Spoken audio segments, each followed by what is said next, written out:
Salut, salut! Dans cette vidéo, je vais vous parler de Living Energies, qui est un livre de Callum Coats. Callum Coats, qui est un petit peu le spécialiste des travaux de Viktor Schauberger. C'est vraiment un expert dans tous ces travaux-là. Et il a pu rencontrer en fait le fils de Viktor, qui s'appelle Walter, et il a travaillé avec lui.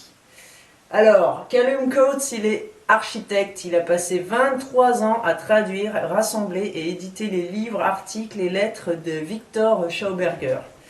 Il est aussi le traducteur et éditeur d'Eco-Technology, une série de livres en 4 volumes qui regroupe tous les travaux de Viktor Schauberger, également publiés chez Gill Books. Alors, on a The Water Wizard, Nature as Teacher, The Fertile Earth et The Energy Evolution. Alors apparemment il est résident australien d'après ce que j'ai vu. Et il est aussi l'un des fondateurs de The Institute of Ecological Technology, formé en Suède à la fin des années 70. Il y a un site, je vous le mets en description, iet-community.org. Bon, il y a aussi une vidéo sur YouTube du Callum, vous pourrez voir sa tête comme ça. Voilà, je vous la mets. Alors, qui est ce Viktor Schauberger? Si vous êtes intéressé à l'eau, vous connaissez certainement son nom. Alors, il est né en 1885 et il est mort en 1958. C'était un garde forestier, naturaliste, philosophe et inventeur autrichien.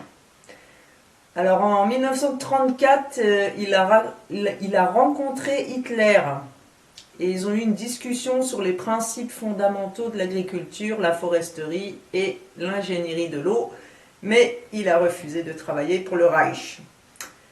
Parmi ses inventions, citons les canaux de flottage du bois, le repulsine qui est un système de propulsion, il y a aussi un appareil de purification d'eau, un truc pour transformer l'eau de mer en eau douce. Il y a le climator aussi, une machine qui peut générer du froid ou du chaud. Il a fait beaucoup de recherches sur l'implosion. Il y a également ces fameuses soucoupes volantes. On a aussi une machine pour produire de l'électricité gratuitement. Ah, bah c'est bien ça, vu les factures d'électricité en ce moment. Et un truc pour extraire de l'énergie électrique directement à partir de l'eau, etc., etc. Donc son motto c'était observer et copier la nature. Donc étant garde forestier, il a beaucoup observé la nature, les promenades en forêt, observation, tout ça, tout ça. Bon, bah il a eu des inventions confisquées, il a été abusé, moqué, trompé. La fin de sa vie, c'est un véritable fiasco. Lisez sa biographie un petit peu si vous le souhaitez. Alors, il a écrit des essais sur ses découvertes et ses inventions. Hein. Et donc, le Callum Coats, il a récupéré et compilé tout ça. Voilà. Alors, il y a un site, le site de l'organisation PKS, qui veut dire Pythagoras Kepler System. Donc, c'est les Schauberger qui gèrent ça encore. Alors je ne sais plus si c'est Viktor qui a créé ça, mais en tout cas sa descendance, voilà, c'est eux qui gèrent ça. Alors le livre, bon bah c'est en anglais, hein, comme le titre l'indique. Il n'est pas traduit en français, du moins je n'en ai pas connaissance. Il est génial, génial, il aborde plein de thèmes, je l'ai adoré.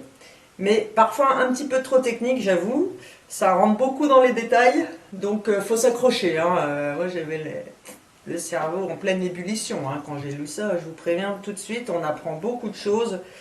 J'avais quand même mon petit dico anglais à côté parce que ouais, des fois ça va des mots assez techniques, assez spécifiques, donc faut s'accrocher. Alors en plus, regardez le truc. Voilà, c'est écrit petit et c'est sur 2 colonnes, tu vois le truc. Donc c'est sûr que ta page, tu la lis pas en 30 secondes comme ça, vite fait, bien fait. Non, non, non. Voilà. Donc c'est balèze à lire. Bon, il y a des illustrations, tout ça. Je vous les ai scannés, comme ça vous les verrez bien. Puis il y a des notes à chaque fois en fin de chapitre. Donc tu vois, il y a des pages. Bon, bah voilà, tu te tapes des trucs comme ça à lire. Ouh, on s'accroche. Alors, les thèmes abordés. L'énergie, l'eau, eau de source, eau de mer. Je vais parler de l'eau de Quinton aussi. Hein. Bon. La conservation de l'eau, on va en parler aussi. La triboluminescence, alors ça, je ne savais pas ce que c'était, je vais vous expliquer. On parle des gradients de température, des rivières, des arbres, de l'électromagnétisme, du mot spire, de l'agriculture, des outils de jardinage, la fertilité du sol, l'énergie libre, etc., etc. Bon, je ne vais pas passer à travers la biographie de Viktor, ils en parlent un petit peu au début, mais voilà, comme je vous dis, il a été beaucoup moqué, et puis la fin de sa vie, bon, bah, on a voulu le piéger tout simplement, avec un voyage aux États-Unis. Allez voir, il y a sûrement des trucs sur internet là-dessus. Je vais vous mettre une petite citation de Viktor, parce qu'il y a beaucoup de citations dans ce livre-là, du coup, hein. Vous imaginez bien. La science d'aujourd'hui pense trop de manière primitive. En fait, on pourrait dire que sa pensée se situe une octave trop basse. Elle ne s'est pas encore aventurée assez loin vers le domaine de l'énergie et son attitude reste purement matérialiste. Et blanc dans les dents. Je vais me boire un petit coup de thé pour fêter ça. Allez. Alors, il s'est posé pas mal de questions. Il y a une liste de questions pour la science que Viktor avait écrite. Alors, j'en ai sélectionné quelques-unes. Pourquoi fait-il si froid en haut d'une montagne alors qu'on est plus près du soleil? Le soleil qui est à 150 millions de kilomètres, ouais, on y croit tous. Pourquoi une remontée d'eau froide peut-elle transpercer la roche la plus dure? Pourquoi est-ce que l'eau pulse et respire? Pourquoi la composition du sel dans l'eau de mer varie-t-elle? Est-ce que le cœur bat parce que nous respirons ou est-ce que nous respirons parce que le cœur bat? Bonne question à 10 000 $. Ou 10 000 euros, selon. Alors ouais, il mentionne les lunettes de soleil aussi au début. Alors attention, les lunettes de soleil, c'est comme l'alcool, c'est avec modération. Hein, il ne faut pas les mettre toute la journée là. Non, non, non, non, non. C'est pas bon parce qu'en fait, votre œil, il a quand même besoin des rayonnements du soleil et tout. C'est bon pour la santé, c'est bon pour votre œil et tout ça. Et alors moi, je me pose la question, lunettes, est-ce que ce sont des petites lunes? Maison, maisonnette, lune, lunette. Alors du coup les lunettes de soleil, ça serait des petites lunes de soleil. Et alors la lune, est-ce que c'est une grosse lunette? Est-ce que ce serait quelque chose à travers lequel on verrait les choses différemment? Ça modifie un peu notre vue, tu vois. Je ne sais toujours pas ce qu'est la lune. Bon. Allez, l'énergie. Alors, il parle dès le début de l'énergie. Alors, on nous dit que ça c'est Viktor qui a dit ça. Chaque goutte d'une bonne eau de source contient plus d'énergie que ce qu'une centrale électrique de taille moyenne est actuellement capable de produire. Et bim. Alors, on nous dit qu'un gramme de matière contient environ 25 millions de kilowattheures. Ça, c'est calculé à partir de l'équation E égale mc2. Et en fait, après, il fait les conversions en kilowattheures. Alors, qu'est-ce que l'énergie? Alors, Callum, il nous dit que tout physicien honnête devrait répondre « je ne sais pas ». Voilà. On peut juste dire qu'on connaît les façons par lesquelles l'énergie se manifeste. On est au courant de certaines formes d'énergie, mais elles sont trop subtiles et ne peuvent être détectées même par les instruments scientifiques les plus sophistiqués. Est-ce que ce que le scientifique appelle énergie ne serait finalement pas essentiellement la même chose que ce que le prêtre appelle esprit? Alors, esprit en anglais, c'est spirit. Spirit. Donc, on va revenir sur ce mot spire. Je vais vous mettre les images, alors, que je sache un peu ce que je vous mets. Alors oui, voilà. Vous voyez là, c'est on voit la forme, donc en spirale, on a le primal energy flow, donc le flux d'énergie primaire. Et autour, vous avez le secondary physical form, ça c'est la forme que ça crée. Alors on nous dit que l'énergie crée la forme du chemin qu'elle souhaite emprunter et le long duquel elle peut se déplacer avec le moins de résistance possible. Tandis que l'énergie se déplace le long du chemin souhaité, elle dessine la matière sur son passage. Une rivière fait exactement la même chose, les capillaires dans nos corps aussi. Le sang est la manifestation externe d'un chemin d'énergie. Ce qu'on voit, c'est le sang, mais on ne voit pas l'énergie qu'il fait circuler. Alors, comment est-ce que l'énergie bouge? Comme je vous disais, elle semble tout le temps avoir un mouvement en forme de spirale, aussi bien au niveau macroscopique qu'au niveau microcosmique. Macrocosmique qu'au niveau microcosmique. Alors là, on a les exemples de coquillages, les cornes d'animaux et tout ça. Hein. Donc, je vous mets les petites images. Vous voyez, il y a plein d'exemples. Dans la nature, on peut observer. Bon, on a le nombre d'or et tout ça. Hein. Ça, j'en ai déjà parlé aussi.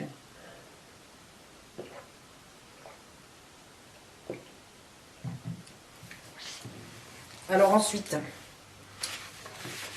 donc je vous disais le mot spirale. Le mot spirale, le mot spire.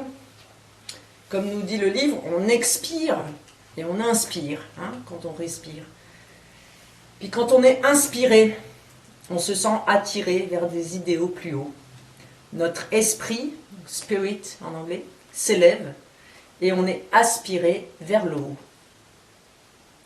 Alors j'ai noté qu'il y a aussi le mot transpiration. Bon, il y a les spiritueux, Spirou et Fantasio. Voilà, ça c'est pour le fun. Alors je vous lis un petit passage que j'ai traduit. Avec la respiration, l'équilibre d'ionisation du corps qui fluctue selon le moment de la journée est ajusté par l'ionisation proportionnelle de l'air aspiré à travers nos narines qui, en vertu des directions opposées de rotation, est ionisé négativement par la narine gauche et positivement par la narine droite. Par conséquent, l'éternuement pourrait être un processus de compensation à travers lequel des hautes charges opposées résultant d'une surionisation sont remises à zéro. Il est intéressant de noter que le mot allemand pour la colonne vertébrale, la structure fondamentale soutenant le corps humain, est Wirbelsäule, qui, traduit en anglais, signifie colonne spirale. De la même manière, chaque vertèbre évoque un tourbillon ou un vortex. Les Allemands ont depuis longtemps une vision toute différente de la structure centrale de nos corps. Tandis qu'on la voit comme une structure rigide et physique, eux la voient plus comme un chemin d'énergie.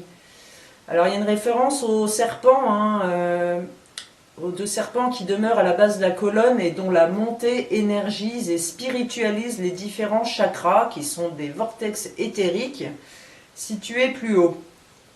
Donc il parle du caducée, hein, le fameux attribut du dieu Hermès, le messager des dieux en fait. Donc on retrouve ce symbole-là, vous savez, dans les trucs des médecins, les pharmacies et tout ça. Il y a aussi sur les côtés de la tribune de l'Assemblée nationale, vous verrez, si vous regardez des vidéos de l'Assemblée ou des photos, moi j'ai déjà vu le truc là, c'est sur le côté, en fait tu le vois très bien. Donc selon le docteur Callum Schauberger, qui est un des petits-fils de Viktor, la forme du mouvement créateur, donc ce mouvement créateur en fait il est ouvert avec un but structuré, concentré, s'intensifiant, dynamique, rythmique, cyclique, sinueux, pulsant et centripète. Et donc l'auteur ajoute que tout mouvement dynamique naturel comprend un ou plusieurs de ces types: orbital, rotationnel, toroïdal et circulatoire. Donc là je vous montre le petit schéma qui est mis dans le livre pour illustrer. Donc vous voyez le mouvement orbital, rotationnel, circulatoire. Et vous voyez en dessous, j'ai écrit au crayon de papier pomme. Ça fait un peu comme une pomme, quoi, le mouvement. Bon, alors les trucs rotationnels avec la terre, inclinée, machin, bon, vous savez ce que j'en pense, hein, avec l'angle complémentaire qui fait 66,6 degrés. Bon, moi j'y crois pas une seconde. Mais bon, apparemment, bon, l'auteur, il vit sur la terre boule des francs-macs. Bon, chacun a son truc, hein, de toute façon. Alors, Selon Victor, tout ce qui est naturel est silencieux, simple et pas cher. Et par exemple, il oppose le silence de la forêt au bruit des tronçonneuses de l'être humain qui coupe les arbres. Ouais. Alors, ensuite on parle de la force. On nous dit que la force, c'est l'application d'énergie pour réaliser un travail. Donc on a l'équation, si vous vous souvenez bien de vos cours de physique, F égale ma, avec, bon, F c'est l'intensité de la force, M la masse, A l'accélération. Mais attention, nous dit Callum Coats, il faut distinguer deux types d'accélération. Il y en a une qui mène à la destruction et l'autre à la création. Donc d'un côté, on a une accélération centrifuge de l'axial vers le radial. Donc celle-ci, elle est destructive. Je vous mets le petit schéma. Et on a l'autre accélération qui est quand même plus sympa. C'est l'accélération centripète que vous voyez sur la droite, du radial vers l'axial. Voilà, vous voyez les petits schémas que j'ai scannés. J'ai passé ma matinée à scanner l'autre jour. Bon, alors pour revenir à l'équation du Einstein, E égale mc2, bah, cette équation-là, elle est faussée. Car en fait, la lumière, elle a une vitesse non constante. Bon, alors est-ce que la lumière a une vitesse déjà? Ça, hein, pareil, j'en ai déjà parlé dans d'autres vidéos. Hein. Alors on nous dit que sa vitesse à la lumière, donc elle dépend du rayon lié à la fréquence du chemin spiral. Alors plus le rayon de rotation est petit, plus la vélocité et l'énergie intrinsèque de la radiation, donc de la lumière, elle est grande, et vice-versa. Vous avez compris, plus le rayon est petit, plus la vitesse de la lumière est grande. Voilà, en gros c'est ça. Donc l'énergie est non finie, et la loi de conservation de l'énergie, elle est erronée. Tu peux la mettre à la poubelle. Bon, alors on en vient à l'eau. Qu'est-ce qui différencie l'eau des autres liquides?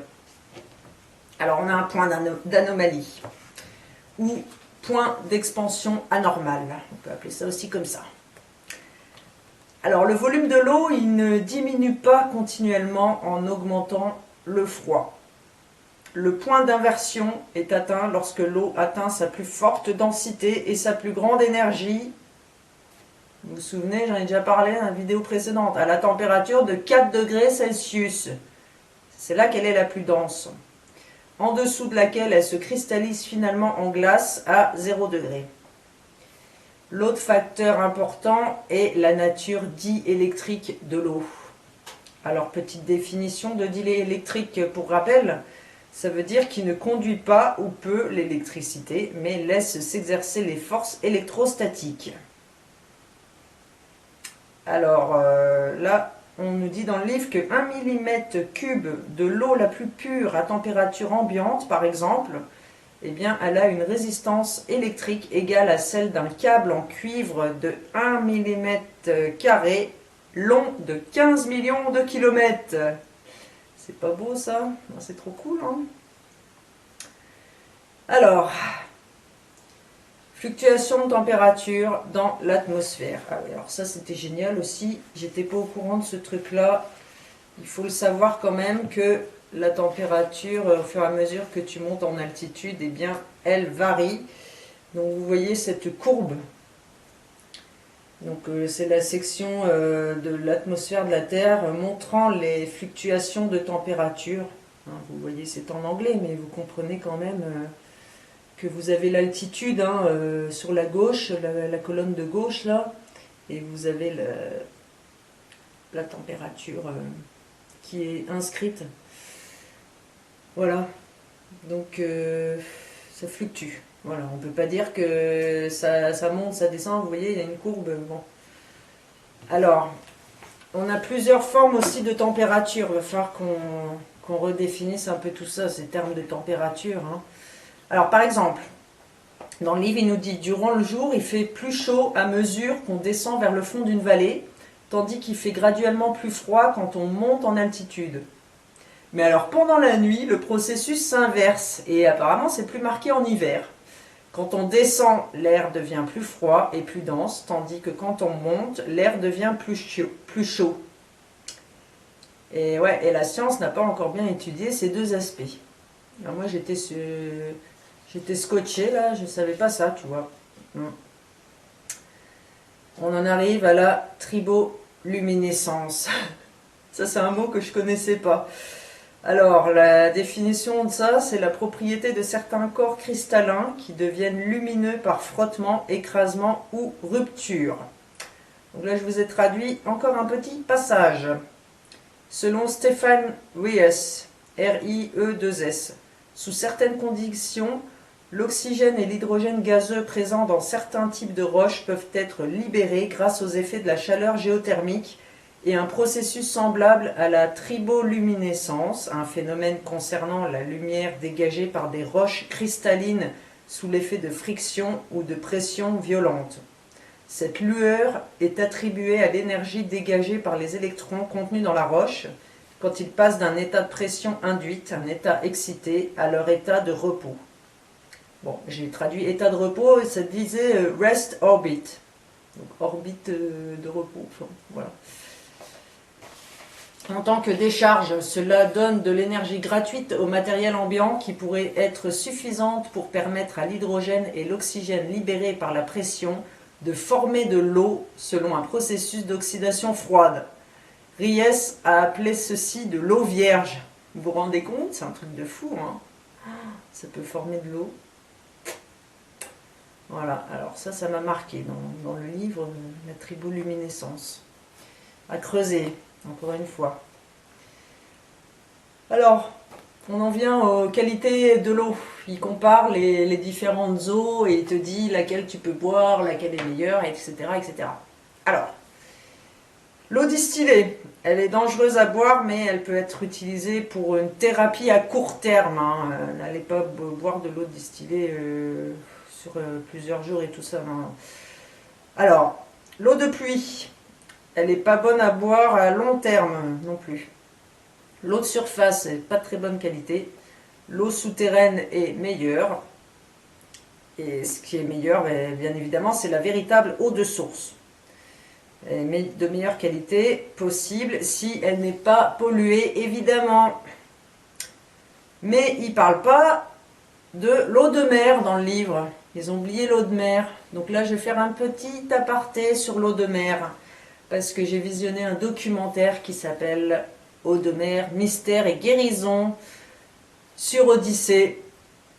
Alors c'est sur la chaîne La Vérité Partagée, qui est une chaîne que j'aime bien. J'y vais de temps en temps voir, il y a des bons trucs, allez-y, c'est intéressant. Et puis il y a aussi un PDF sur René Quinton et le plasma marin. Je vous mets ça dans les descriptions. Donc René Quinton, c'était un mec qui a découvert tout d'abord que l'eau de mer possède la même composition chimique que notre plasma sanguin, si ce n'est qu'elle est plus concentrée en sel. Donc ce mec s'est vachement intéressé de près au milieu marin et tout ça, et comment la prise d'eau de mer peut être bénéfique à la santé humaine. Donc, je vous lis quelques trucs de l'article. Voilà, la concentration en minéraux est identique.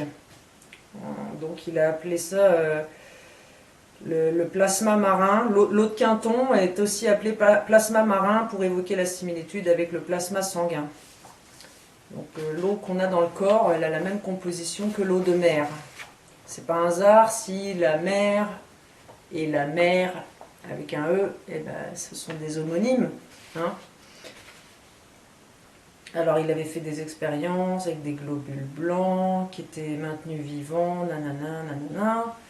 L'eau de Quinton est composée d'eau marine riche en minéraux, aluminium, argent, brome, césium, calcium, cuivre, iode, lithium, magnésium, manganèse, potassium, silicium, sodium, zinc, etc.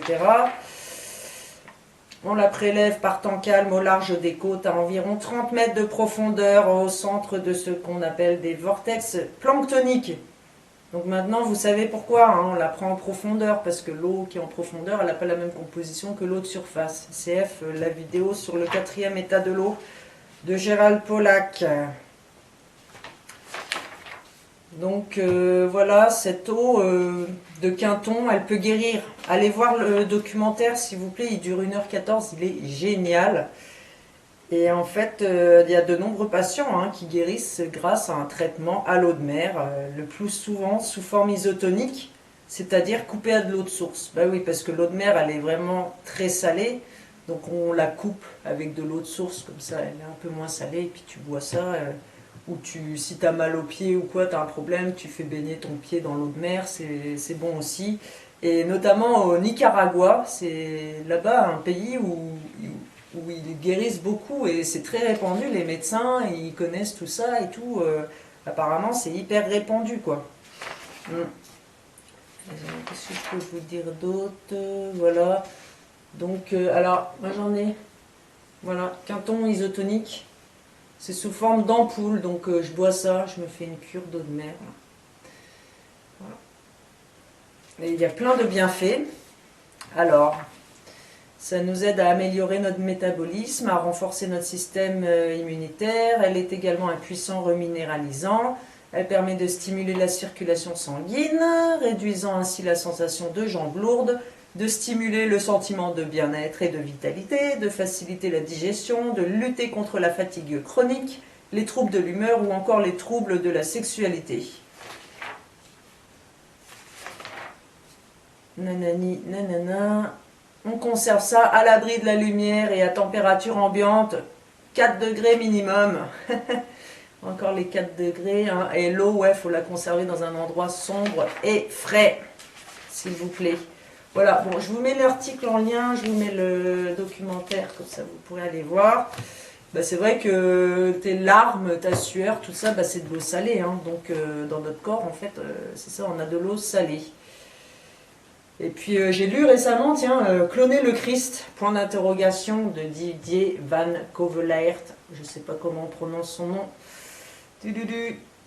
Et à un moment, il parle d'une grenouille qui avait une patte amputée, et on lui a fait des applications répétées de chlorure de sodium, et la grenouille va se mettre à régénérer des tissus et reconstituer une patte. Bah ouais, puis quand vous allez à l'hôpital par exemple, on vous met sous perfusion, eh bien vous voyez bien sur la poche de perfusion, on vous injecte de l'eau salée, hein, c'est écrit en noir sur blanc NaCl, chlorure de sodium, donc on vous met de l'eau salée. Quand vous avez des problèmes aux yeux, tu sais, les gouttes pour les yeux, c'est de l'eau salée aussi, bon, voilà. J'ai fini mon petit aparté sur l'eau salée et le plasma de René Quinton, le plasma marin qui guérit. Alors je vais vous parler maintenant du gradient de température. Ça c'est un truc important à comprendre. Si vous allez visionner la vidéo de Callum Coats sur YouTube, il en parle à un moment. Bon, il faut comprendre l'anglais, par contre, le gars il parle en anglais. Alors, le facteur le plus crucial affectant la santé et l'énergie de l'eau est la température. Et ça, Victor, il en était très bien conscient. Alors, on a deux types de gradients de température. On a le gradient de température positif. Alors là, dans ce cas-là, c'est quand on a une température plus élevée que 4 degrés et la température elle diminue. Ou on a une température en dessous de 4 degrés et elle augmente jusqu'aux 4 degrés. Donc ça c'est un gradient positif. Et à côté de ça on a le gradient de température négatif. C'est quand on est à 4 degrés et la température elle s'éloigne des 4 degrés. Soit elle augmente, soit elle diminue. Voilà. Vous voyez que ces 4 degrés sont très importants. Alors les deux gradients sont présents dans la nature. Mais pour qu'il y ait évolution et création et non destruction, le gradient de température positif doit prédominer. Donc vous avez compris, c'est quand on a une température plus élevée ou en dessous de 4 degrés et la température se dirige vers les 4 degrés. Et donc toujours dans ce livre, Cloner le Christ, À un moment, c'est écrit l'ADN se conserve à 4 degrés sous forme lyophilisée qu'on réhydrate lors des manipulations. On parle d'ADN, de clonage, tout ça. Alors, à vérifier, parce que moi, après, j'ai été vérifié sur Internet, on parle d'une conservation de l'ADN à -20, -80 degrés. Bon, apparemment, c'est plus froid. Mais là, c'est un gars, un scientifique, qui dit ça à l'auteur à un moment. J'avais noté ça, encore les 4 degrés qui reviennent, hein, tu vois. Alors, ensuite, on nous parle des rivières. Parce que Victor, il s'est beaucoup intéressé aux rivières, l'ingénierie de l'eau et tout ça, comment ça s'écoule, etc. Alors, pour réguler une rivière naturellement, il est impératif de tenir compte des gradients de température et de conserver le gradient positif. Pour cela, il existe plusieurs moyens. Alors, on peut ombrager la rivière en replantant des arbres. On peut construire des barrages appropriés, comme ça on peut contrôler la température, tu vois. On peut installer des guides de déviation de courant d'eau, créer des vortex longitudinaux refroidissants. Et on peut aussi implanter des corps d'énergie dans le fond de la rivière et ça va créer des vortex. Donc regardez ce petit schéma de truc. Le neck-shaped energy body. Donc on a un corps d'énergie en forme d'œuf pour la régénération des vortex longitudinaux dans les courants. Vous voyez? Donc, tu peux mettre un truc comme ça en forme d'œuf. Je vais revenir sur la forme de l'œuf, c'est important aussi. Alors, Victor aussi, il avait observé un truc chelou avec des cailloux qui flottent. Ça se passe en plein hiver, lors d'une nuit de pleine lune. Ça commence bien. En fait, il était près d'un bassin sous une cascade et Victor a pu observer des cailloux qui sont remontés à la surface. Des cailloux qui étaient au fond de l'eau et qui sont remontés et qui flottaient.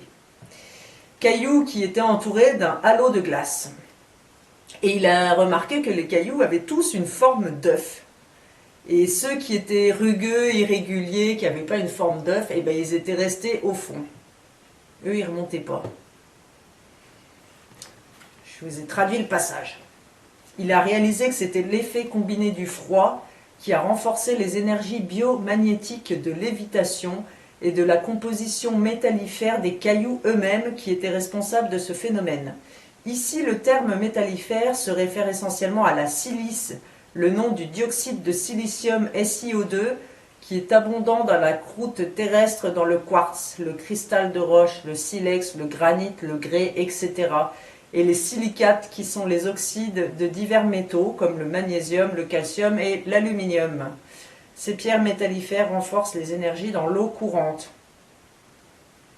Alors on nous dit que la forme de l'œuf, ça renforce le mouvement de l'eau. Bon, ça tombe bien, on était à Pâques, il n'y a pas longtemps, donc on est bien dans le thème. Alors, les poissons, il y a une forme d'œuf. Regardez ce schéma, la forme de la truite. Vous voyez que c'est écrit que la truite, ça dérive de la combinaison de 3 œufs. Donc, vous voyez, le side view, c'est la vue de côté, top view, c'est la vue du haut, et end view, bah, c'est la vue de face, où on voit sa face, là. Une petite truite. Voilà. Et donc, à la page précédente, on voit de stationary trout.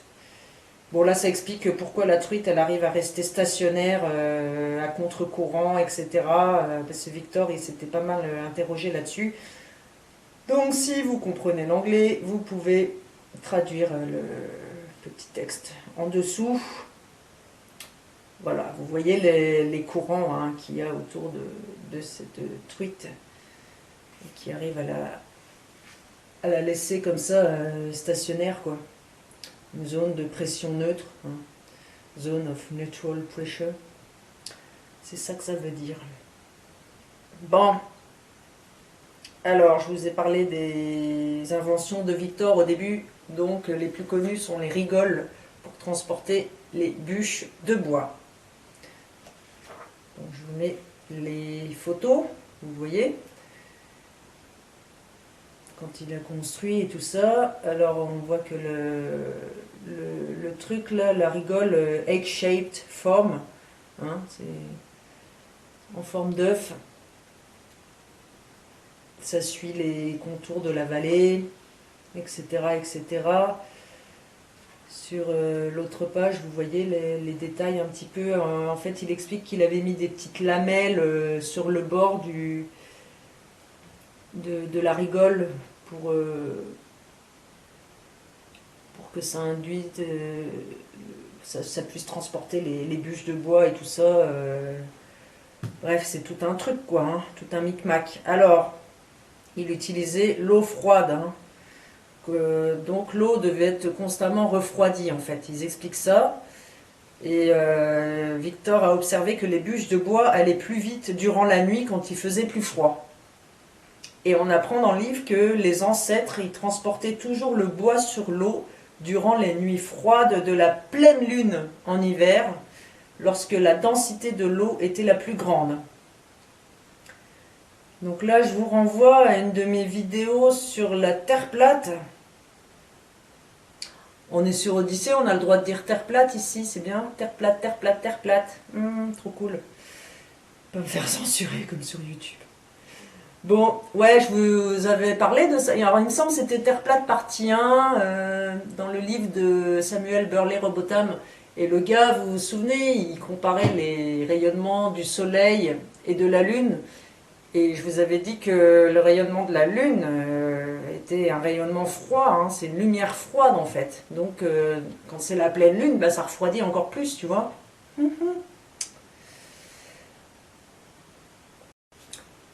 Alors, maintenant on va parler de l'eau buvable et de la fluoration artificielle de l'eau. Un petit passage traduit. Il existe deux formes différentes de fluorure, dont l'une est le fluorure de calcium, qui est naturel. Lorsqu'il est présent dans les eaux souterraines ou les puits, il a été observé que les dents de ceux qui boivent cette eau sont bien plus fortes et moins enclines aux caries. L'autre forme, le fluorure de sodium, n'est pas naturel et est un sous-produit toxique de fusion d'aluminium et utilisé dans les insecticides. Le fluorure de sodium se trouve dans les dentifrices. Aïe, aïe, aïe, aïe, aïe. Donc ça crée des dents décolorées, cancer des os, etc. etc. J'en ai déjà parlé dans les vidéos sur les bouquins de Claire Séverac, qu'on avait bien parlé de ça, du fluor, hein, dans les dentifrices. Attention, brossez-vous les dents avec un dentifrice naturel, s'il vous plaît. Alors maintenant, à propos de la machine à produire de l'eau de source, j'ai noté que en fait, il utilise une lampe qui irradie de la vapeur de mercure. Alors le mercure, hein, on en a déjà parlé aussi de ça dans l'architecture énergétique à un moment. Hein. Des trucs, on se demandait s'ils n'utilisaient pas du mercure et tout ça. Bon, bah là, on a peut-être une piste. Alors, il ajoute des sels et des minéraux, des laminés d'argent et d'or aussi. Donc c'est une sacrée machine. Hein. Oh là là, un truc de fou, quoi. Alors le froid et l'obscurité sont nécessaires pour produire de l'acide carbonique, qui est la base la plus importante pour produire une eau de source de qualité. Je vais maintenant vous parler de la conservation de l'eau. Alors ça, c'était un passage, un chapitre que j'ai adoré. Il nous explique comment bien conserver l'eau, en fait. Bon, bah vous vous doutez bien que le système actuel, avec nos bouteilles en plastoc transparentes, eh ben, c'est pas bon du tout, du tout, du tout. C'est pas bon. Pourquoi? Parce que c'est exposé à la lumière et au chaud. Et l'eau, en fait, elle doit être conservée à la température la plus froide possible et dans l'obscurité, donc tout le contraire, en fait. Alors, les meilleurs matériaux pour conserver l'eau, ce sont la pierre naturelle, le bois, donc les tonneaux, quoi, tu vois, et le terracotta, qui veut dire terre cuite. Bah ouais, alors pourquoi le vin, on le conserve dans des tonneaux de bois et pas l'eau? Est-ce que ça veut dire qu'il vaut mieux boire du vin plutôt que de l'eau? C'est quoi ce délire? Bah ouais, hein, pourquoi pas l'eau, du coup?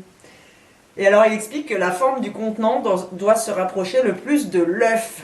Ah ouais, on revient à cette idée de l'œuf, il explique pourquoi et tout ça. Et donc, vous savez bien que on a retrouvé tu sais, tous les artefacts, les objets anciens et tout ça, ben, on retrouve des amphores en terre cuite. Hein. Donc, ça se trouve, ils mettaient leur eau là-dedans et tout ça, et ça donne une meilleure conservation en fait. Mm. Donc voilà, donc n'utilisez pas les bouteilles en plastique transparente, chauffées au soleil avec la lumière et tout. Non, non, non, non, non et non. Très mauvais. Voilà. Maintenant, on va parler des arbres et de la nature. Et oui, parce que la nature est bien faite. Regardez cette image qui résume pas mal de choses. Donc vous voyez, on a un arbre et on a plusieurs espèces d'oiseaux. Et donc, chaque oiseau, il va nicher ou se nourrir dans une partie de l'arbre. Voilà. Donc, il y a un véritable partage hein, entre toutes les espèces d'oiseaux. Donc, la nature est très bien faite. Ils ne vont pas tous se ruer sur la même zone de l'arbre. Chaque espèce a sa petite zone et puis, comme ça, ils ne s'embêtent pas, quoi. Il y a un beau partage. C'est mignon, c'est beau comme image, ça. Hein. Donc, je vous montre aussi une autre planche du livre, un autre schéma. The form of the tree in relation to levitative forces. Donc ça, je vais vous lire un passage que j'ai traduit. Ça parle de la forme des arbres, vous l'avez compris. Il apparaît qu'il y a une augmentation de la force de lévitation avec l'altitude. Par exemple, si l'arbre pousse à basse altitude, près de l'équateur, ou est situé dans une zone basse, où la densité atmosphérique est plus grande et le mouvement dynamique en conséquence plus lent, alors s'il n'est pas dans une forêt tropicale, les branches ont tendance à s'étaler plus horizontalement que verticalement. Donc vous voyez là, c'est en bas du dessin. Ces espèces de bois, les feuillus qui vivent plus longtemps, tels que le hêtre, le chêne, l'orme, etc., dont l'espérance de vie se situe entre 200 et 800 ans en accord avec le champ d'énergie plus dense, moins dynamique et à l'influence plus faible de la spirale énergétique qui monte, entre parenthèses force de lévitation, actifs dans leur environnement de plus basse altitude ont tendance à être plus robustes. Donc on a des bois plus robustes avec des branches qui s'étalent horizontalement. Ça, c'est dans les basses altitudes, près de l'équateur ou dans les zones basses. Alors, si on se déplace vers des latitudes ou altitudes plus élevées, ou une combinaison des deux, alors les arbres prennent progressivement une forme différente, plus verticale, en accord avec ce chemin énergétique élévateur. Étant donné que les forces de lévitation augmentent vu que la gravité diminue avec l'altitude, plus l'altitude de l'habitat est élevée, moins la densité atmosphérique est importante, et plus la composante dynamique du champ énergétique ambiant augmente, et plus le mouvement dynamique est rapide. Quand la densité atmosphérique est moindre, les formes plus verticales des arbres correspondent au flux montant des forces de lévitation plus rapides. Le bois est plus tendre et les durées de vie des arbres sont plus courtes. Entre parenthèses, pin, sapin, mélèze, épinette, avec une espérance de vie comprise entre 120 et 300 ans. Alors, un autre extrait. Selon les recherches d'un ingénieur en électricité allemand, le docteur Wolfgang Volkeroth, un arbre est un système de communication qui fonctionne à des niveaux bien plus bas en énergie que ceux des émissions à haute fréquence, ondes courtes, utilisées dans nos systèmes de communication dans le monde. Si un arbre, en tant que système de communication, est surchargé de force par des signaux plus forts qui n'étaient pas présents il y a 20 ou 30 ans par exemple, alors son système interne complet de communication et d'organisation devient incohérent. Ce stimulus électromagnétique dissonant artificiel affecte le bon fonctionnement des circuits bioélectriques et biomagnétiques dans les cellules de l'arbre, ce qui entraîne une croissance mal programmée. Et si l'arbre est exposé à des fréquences et des transmissions à ondes ultra courtes sur le long terme, alors il sera détruit. Alors on nous dit que le radar a causé la mort de plein d'arbres en Allemagne et au Canada notamment. Au Canada, c'est avec le Dew Line Defense Early Warning, DEW. Bon, bah ça, ils l'ont constaté, hein, dès qu'ils ont installé un radar dans une zone, et ben, dans la zone tout autour, les arbres sont morts. Voilà. Alors, attention, si vous réchauffez votre... j'allais dire votre bouffe. Votre alimentation au micro-ondes. Attention, attention. Les fours à micro-ondes domestiques opèrent sur les mêmes longueurs d'onde que le radar.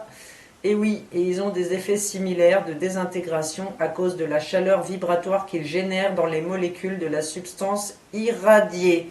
Donc s'il vous plaît, le micro-ondes avec grande modération. Moi j'utilise pas de micro-ondes. À un moment j'en avais un. Et en fait, je m'en suis vite débarrassée. Hein. J'ai pas gardé longtemps le truc. Non, pas de micro-ondes chez moi. Bah, tu peux réchauffer au four, hein, ton repas, ou à la poêle. Pourquoi que tu vas chauffer au micro-ondes? C'est juste que ça te prend un petit peu plus de temps, c'est tout. Ça te prend un quart d'heure à réchauffer au lieu de 3 minutes. Et ben tu le mets plus tôt et puis voilà quoi. C'est pas compliqué. Bon. Ben, je sais que des fois on n'a pas le choix, c'est pas facile quand tu es au travail, le midi, machin. Bon. Mais faites-le le moins possible quoi. Hein. Franchement, c'est vraiment pas bon ce truc-là. À éviter. Voilà. Alors, les arbres, vous voyez, on parle d'un système hein, de communication, machin. Oh, j'ai vu une vidéo, elle est géniale. C'est sur YouTube. Rien que le nom de la chaîne, je l'adore. Le nom de la chaîne, c'est Rebel Without a Pause. Donc le mec, c'est un rebelle sans jamais s'arrêter. Il fait pas de pause. Il est rebelle tout le temps. 24 heures sur 24. Alors je pense qu'il est écossais, le gars, parce qu'avec l'accent qu'il a, faut s'accrocher pour le comprendre. Alors je vous mets le lien de cette vidéo dans la description. Je vous mets une petite capture d'écran. Et c'est génial parce qu'il nous montre des alignements d'arbres. Alors je sais plus où c'est, vers l'Asie ou le Moyen-Orient, enfin je sais plus le pays. Et enfin allez voir et bon ça fait une fois, ça fait penser une fois de plus ces fameux circuits imprimés, circuits électroniques, tout ça. Bon, c'est particulier, c'est à voir. Même si vous comprenez pas ce qu'il dit, le mec, c'est très visuel. Hein. Vous comprendrez où il veut en venir. Et il a vu ça sur Google Earth, apparemment. Voilà. Alors, les anneaux de croissance sur les souches d'arbres. Donc on peut vérifier comme ça la santé des arbres en observant les anneaux de croissance. Hein. Quand tu coupes un arbre, tu vois les anneaux. Donc on nous dit que quand les anneaux sont plus rapprochés, c'est quand l'arbre a connu une croissance plus saine. Donc, je vous mets la petite image. Vous voyez un arbre de 33 ans. C'est un arbre franc-maçon. Under various conditions of growth. Donc vous comprenez, hein, sous différentes conditions de croissance. Donc vous voyez que de 0 à 8 ans, c'était pas terrible, il y avait une diminution de la lumière, et les arbres à côté ils grandissaient, mais après de 8 à 26 ans, c'était mieux, tu vois, parce que les anneaux sont plus rapprochés. Healthy natural growth due to increase in shade. Voilà. Et puis après, jusqu'à ces 33 ans, c'était pas sain, parce qu'ils sont hyper éloignés les trucs. Voilà. Vous voyez. On continue avec les arbres et les systèmes de racines. Alors ça, j'ai adoré. Moi qui adore les maths, vous le savez, j'adore les mathématiques. Alors vous savez, quand on dit racine carrée, racine de 9 égale 3, etc. Bon, alors il y a une analogie avec les arbres. C'est pas pour rien qu'on appelle ça racine. Regardez ce schéma merveilleux. Donc en haut on a le monde visible et en bas en dessous c'est l'invisible hein, dans la terre. Donc vous voyez les racines. Donc vous voyez que ça se développe. Alors le premier niveau de racine, on a racine de 1, c'est 1. Et en dessous, donc on a 3 trucs. on a racine de 2, racine de 3, racine de 4 qui est écrit. Donc racine de 4 c'est égal à 2. Donc c'est le deuxième niveau, tu vois. Et etc. Et ça descend, donc vous voyez en dessous racine de 5, racine de 6, racine de 7, racine de 8, racine de 9.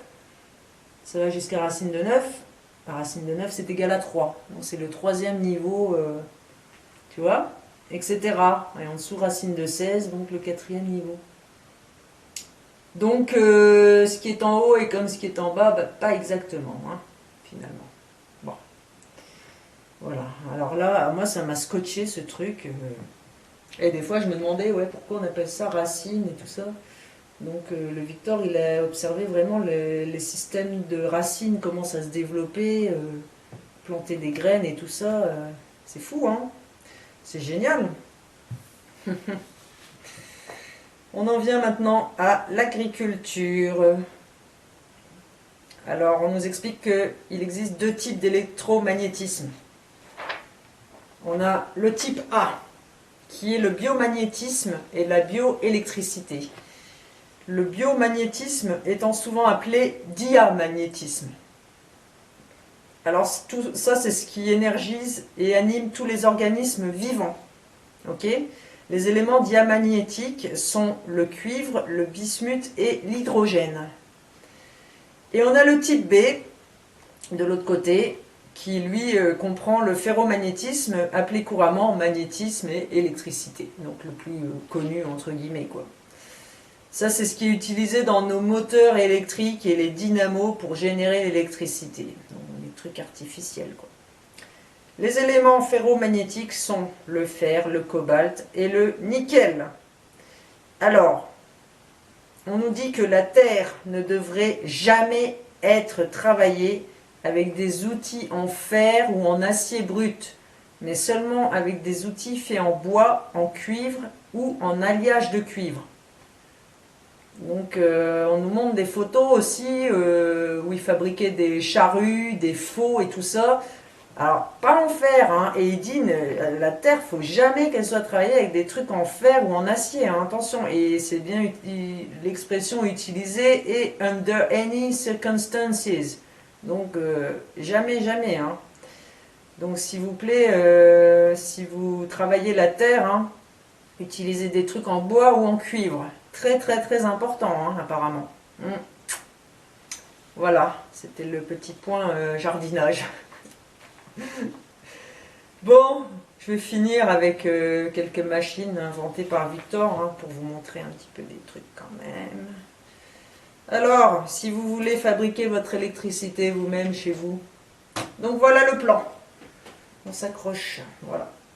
Vous avez le Tornado Generator, Home Power Generator, voilà, pour avoir votre électricité chez vous. Bon courage pour fabriquer ça. Alors il disait le Victor que le plus dur c'était entre autres de fabriquer les... Vous voyez ces whirl pipes, ces trucs torsadés là. Ça c'était chaud à faire apparemment. Ouais. Je sais pas c'est quelle matière, si c'était du cuivre ou quoi. Bon. Il y a les numéros des brevets, hein, vous voyez. Comme ça... Vous pouvez vous amuser avec ça. Bon, il y a du boulot, quoi. Et on a aussi les fameuses soucoupes volantes. Il avait fabriqué deux prototypes, apparemment. Donc on a le prototype A en haut et le prototype B en dessous. Voilà. The Flying Saucer. Donc, voilà. Ah, et d'ailleurs, à propos de la machine pour fabriquer votre électricité, il disait que le plus dur, en fait, c'était de l'arrêter. Voilà, parce qu'une fois que ça se met en route, c'est un truc, c'est de la rotation, ça tourne et tout, c'est hyper dangereux, et le plus dur, c'est d'arrêter le zinzin, quoi. Donc, prudence quand même. Oh, je pense qu'il y a des mecs qui ont des... Ça existe, hein, les appareils comme ça, c'est juste que, bon, c'est un petit peu tabou... Faut pas trop en parler parce que voilà quoi, c'est sûr qu'on veut